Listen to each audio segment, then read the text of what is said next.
us about your work. Introduce yourself. So I'm Erin Bates. I'm a television news reporter for ENCA, which is a South African TV news station. I'm Leroy Jason. I'm a photographer. I cover commercial and I do portraiture. Yeah. Welcome to Palestine. And then we heard later on through some other South African friends that she had been denied entry. And I hear that she now has a red mark on her passport. She cannot enter the country for 10 years. Wow. Oh my God. And that she found the experience quite traumatizing. But the great tragedy is that she isn't able to even enter and come and see with her own eyes, smell with her own nose, listen with her own ears. All of that's now off the table. You know her personally, right?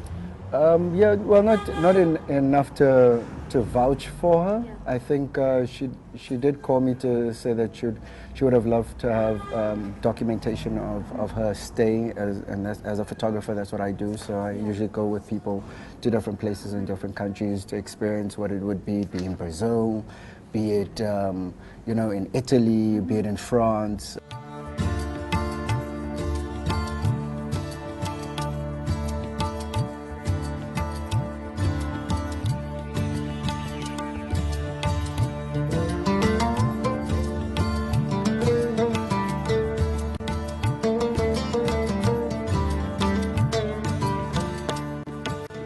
Leroy, you were trying to talk more about the fact-finding mission she was going on, especially visiting Palestine, and especially that we learned that she had different opinions about the Palestinian issue.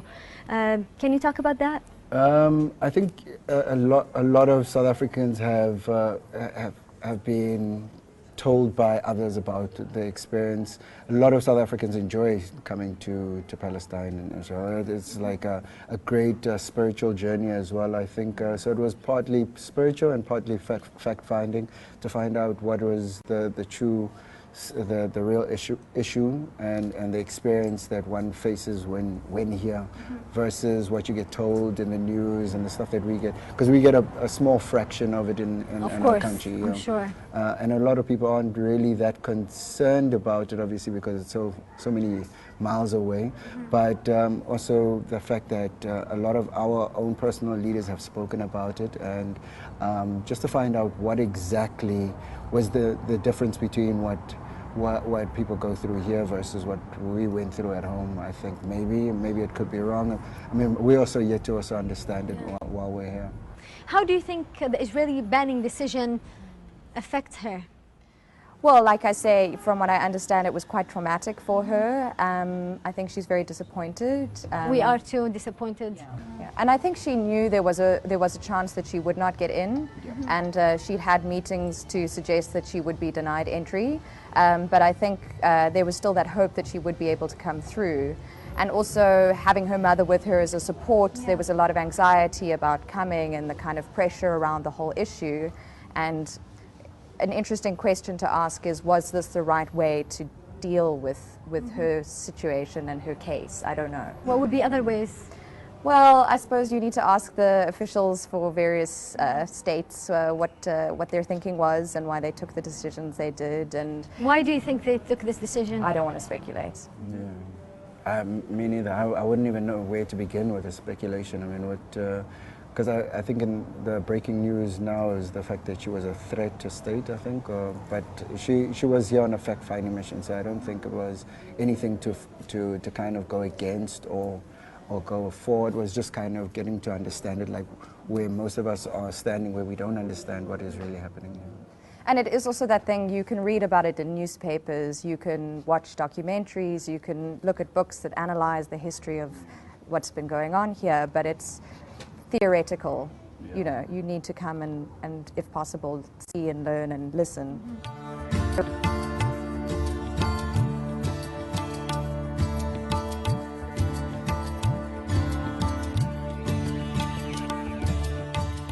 As South Africans, considering the history of racial segregation and apartheid, do you see any similarities between Palestine and South Africa? Yeah, I mean, that allegory of South Africa and Palestine being similar in terms of segregation and, you know, the forced movements of people, and that is a common analogy that's used. Certainly also visiting a refugee camp in Jordan, it reminded me a lot of home, some of the social issues, the lack of infrastructure, the challenges, you know, all of that reminded me of home. Yes. Yeah, like when going to Jordan and seeing how people live there did remind me of home. You know, when people compare the two, I mean, obviously because I've lived that experience and I understood what it meant to be in an apartheid regime, but it was based on racial segregation. In this case, it seems like it's way more complex than just the physical side to it. So I'm yet to also understand it a little bit more, and hopefully this is what this journey would also entail for me, and I get to meet both sides of the story. You know, because in South Africa, obviously, it was racial, but partly to keep a certain class in a working situation, like so that labor could be cheap, you know, and that's and it kind of makes sense in that sense. In this, I'm still yet to uncover what is the true reason for segregation. You're saying it's not a racial thing? Well, I'm saying not only. Not only, okay. I'm yet to understand what it really is, because it doesn't seem like a racial thing, because I've seen so many black or African dwellers living here as well, yes. Both from both sides. Yes. You know, so it's not. So I'm still confused about the matter as well. So hopefully, maybe you could inform me about this. Yes, yeah, we will talk about it for sure. What has been interesting for me is people asking, what answer do you have for us as South Africans? You know, what solutions do you have for us? Yes. And it's a very difficult question, because the South Africa of 2018 is having to deal with the disillusionment of our peaceful transition, which had a high death toll in any case. Yeah. The peaceful part is always emphasized, but that belies the fact that it was so violent. And we are negotiating our own kind of history in you know, dealing with the disintegration of a dream in a way, and some of the problems that have come from that.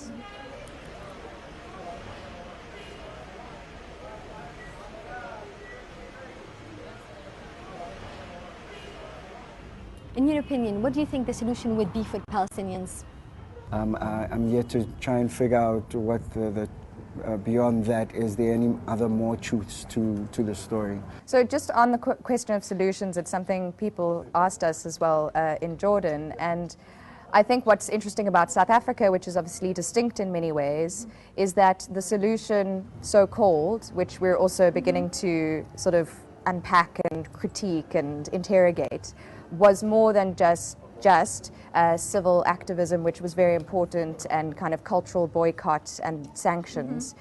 We needed a political solution, and allies to the different parties involved in the contest had to also make choices. So we needed a political solution as well as you know, cultural boycotts and sanctions and the like. And so maybe there's some lesson in that for this. Like what? Region. What do you think? Well, that we need a sustainable political solution, but I think it's something that's many-pronged, and it requires people getting around a table and negotiating, and that's always a difficult thing, because when people come around a table to negotiate, you're coming from different vantage points with different levels of power, different assets, different allies, and so how do you have a fair negotiation when you're sitting on almost chairs of different heights? You're talking about both sides, right? Israeli and Palestinians. Yeah, but it's more than two, of course, because of the region. You know, having been to Jordan now, you understand Jordan has a role as well.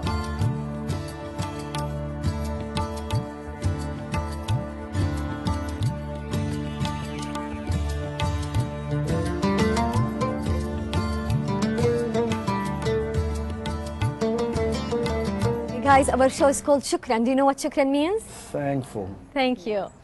It's called Thank You, Shukran, for coming to Palestine. Well, thank goodness we got in. Yes, I'm very glad. Yeah, I got told by Jordanians that I need to kiss the Yes. ground. I don't know if I should do it on TV now.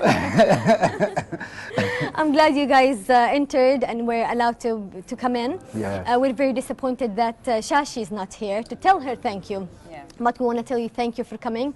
Hopefully you enjoy your trip here and you discover the truth about the Palestinian cause. Yes. Shukran. Shukran. Thank you.